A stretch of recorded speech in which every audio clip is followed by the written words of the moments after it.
Live from downtown Detroit, Local 4 News at noon starts now.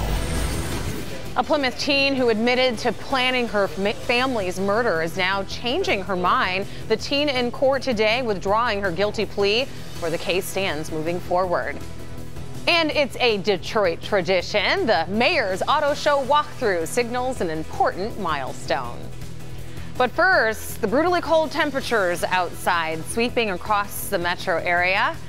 Thank you so much for joining us this noon. The wicked winter weather tops our noon news. In fact, we are below normal when it comes to temperatures in January. Andrew Humphrey in for Brandon with a look at just how low it's going to go. Well, Rhonda, we're talking about temperatures still stuck in the teens, barely making it to 20 degrees later today. While it's 16 here in the Motor City, it hasn't even made it out of the single digits or just barely in other parts of the area. Like it's only 10 right now in Pontiac, just changed to 14 in Mount Clemens, but it feels like it's below zero still, even with a wind of just 5 to 10 miles per hour. 6 below is what it feels like in Pontiac. This is why we really need to bundle up no matter what time of day it is. It's tough to see downtown Detroit. You know why? We have snowflakes now entered into the mix. I'll get to that in a second. First, you can see across all 4 of our zones, only 10 to 16 degrees, even below average by January standards, and it feels like it's below zero all over the place nearly. And you can see those snow flurries now becoming snow showers across much of the area too. There were just a couple of blips of blue earlier this morning when you joined us very early. A couple more have shown up here in downtown Detroit, but look how many more are now spread throughout portions of Livingston County and Oakland County from lake effect snows that are just off to our west and being generated right on top of us. This pattern will continue for the rest of the afternoon. We don't want any spin out, so it will be slippery. And again, stay warm. We'll talk about your weekend forecast. Now remember, I've got your 4-zone weather coming right up, but 4-zone weather is also available 24 hours a day at the tip of your hands by going to the weather page of clickondetroit.com. Rhonda?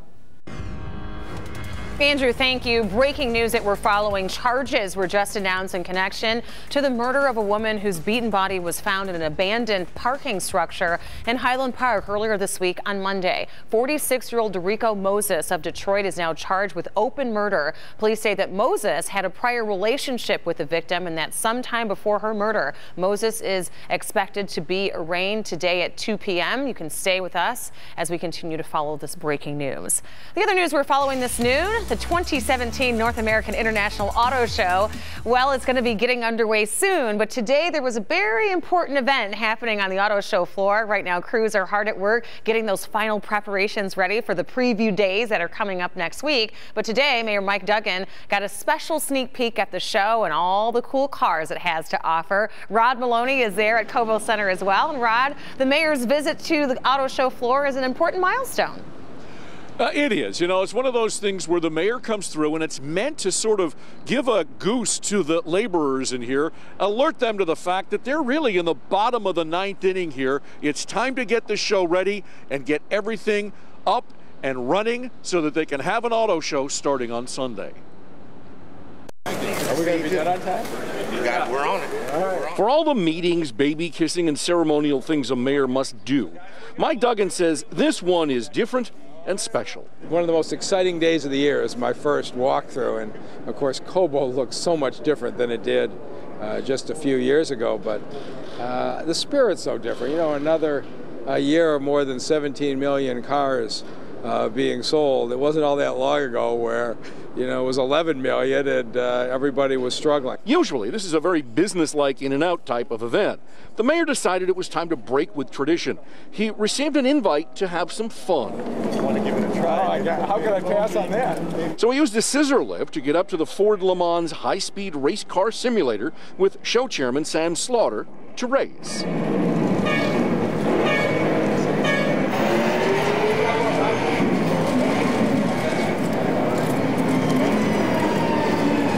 The mayor came in second, but he wasn't too upset about it.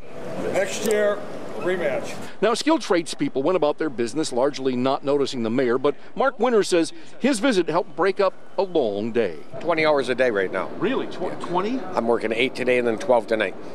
Holy cow. To do the aisleways. Well, when you see the mayor come in, what do you think? That he supports the city. That's what I see. It's a good thing that he is here. Well, that's the impressive thing about what goes on in here. They started building this in October, and here we are now in January. They're down to the bottom of the 9th inning. and they say they're ready to go. In fact, the mayor remarked that this is farther along this year on this day than it was last year. Back to you. Oh, well, that's a hopeful sign. Well, let's talk about some things to expect this year. The press preview day is getting underway next week, and all I'm hearing about is electronics, automation. Is that the big buzz? Well, you know, that's the buzz because it's different at the show, but there's a lot that we're going to see starting on Sunday. For instance, you're going to see Disney sort of debut its movie with the Cars 3. You're also going to have Google coming in here talking about their autonomous car, and Chrysler's working with them with their Pacifica minivans. And then Sunday night, General Motors, GMC, is going to have an unveiling here. So you're going to want to stick with Local 4. We are all over this. I'll be here Sunday. We'll have the full details for you. Oh, it's one of the most exciting times of the year for us here in the Motor City. So looking forward to all of that. Thank you very much, Rod. And of course, the auto show opens to the public on January 14th. So not too long of a wait before you can get on the auto show floor as well.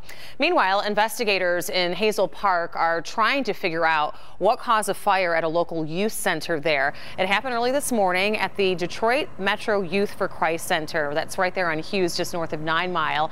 You can see here the firefighters examining the building, looking for any more hot spots. Fortunately, no one was in the building at the time, and there were no injuries reported.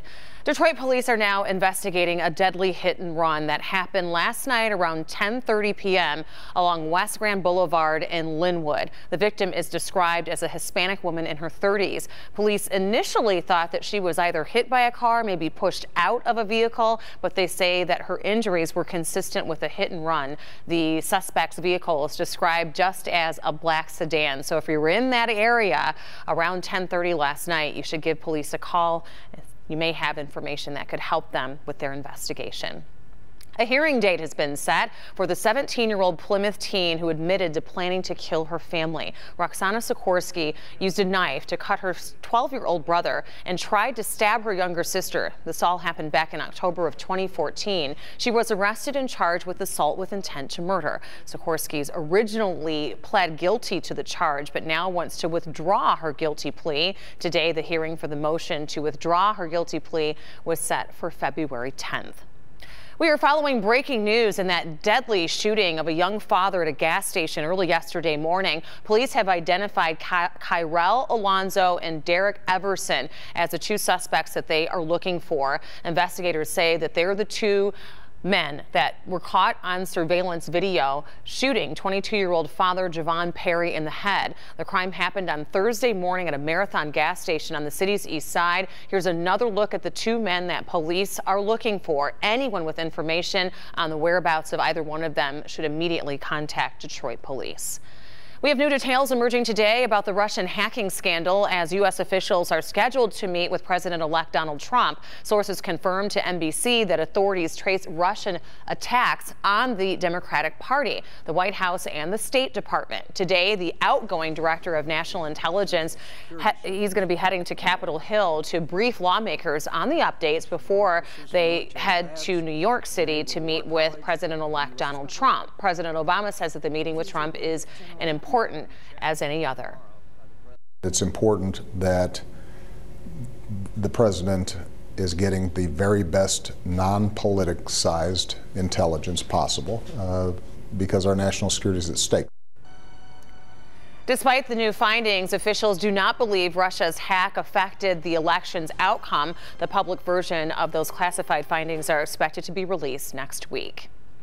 And after a 13-1 season, after losing the Cotton Bowl down in Texas, Western Michigan's football coach PJ Fleck is leaving to take over the University of Minnesota's football program. Western Michigan University did confirm the news in a statement this morning, saying that they have been informed of Fleck's decision to accept the job at Minnesota. In 4 years at Western, PJ Fleck was good. He led the Broncos to a 30-22 record with 3 bowl appearances, including a 24-16 loss to Wisconsin in the Cotton Bowl this year, but it should be noted he had an undefeated season. So whoever gets that job, they probably have a pretty good team. And while the Fleck News may have you down if you are a Western Michigan grad, hopefully the Lions will give you something to cheer about this weekend. We are definitely hoping for that. And you can watch it all right here on Local 4. Our coverage begins with Local 4 News at 6 p.m., followed by Football Night in America at 7:30. The game is set to kick off at 8:15. Our Jamie Edmonds is in Seattle. She'll be providing live reports for us in all of our newscasts. And if you can't stay up late, which I can't imagine you wouldn't with all that excitement, we do want you, whether you stay up late or not, to wake up with us early Sunday morning for a special edition of Local 4 News Today. The whole weekday gang will be here on Sunday morning. Brandon, Kim, Jason, myself, starting at 6 a.m. to bring you special coverage of the highlights and so much more, as we hope we'll be talking all about a Lions win. Still ahead, a female astronaut making NASA history, what she did this morning at the International Space Station. And Donald Trump slamming another automaker for business deals in Mexico, what he's threatening the company with if they don't change their plans. But first, brutal blizzard slamming parts of the East Coast with snow falling during the school day, what some students were forced to do in preparation for the storm. Welcome back, everybody. Dozens of schools throughout upstate New York are canceled this afternoon after a snowstorm hit the area yesterday. Hundreds of children were preparing to spend the night at school after more than 2 feet of snow fell during the school day. Dozens more were stuck inside school buses that got stuck in the snow as the roads became worse and worse as the day went on. Students who were at the school said that they were preparing to spend the night. It started getting really late and no more buses have been called, so we had to eat dinner here. And some kids fell asleep, and I was just freaking out about that. Luckily, the roads cleared enough where students were able to get home before morning. Classes were canceled today for all schools affected by the storm. A female astronaut is joining the ranks of record holders for NASA today. Peggy Whitson, she is currently making the 7th spacewalk of her career outside of the International Space Station. That ties the NASA record for most spacewalks by a woman. During her walk, Whitson is joined by Commander Shane Kimbrough as the two work to upgrade the power systems outside of the space station.